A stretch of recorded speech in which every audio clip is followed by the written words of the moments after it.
Hi everyone, welcome. Today I have Apple HomePod 2 and I'm going to show you how to easily manage Touch Accommodations. Let's get started.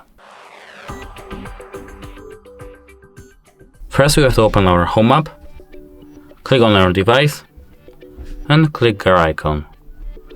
Now we have to scroll down to Accessibility and click on it.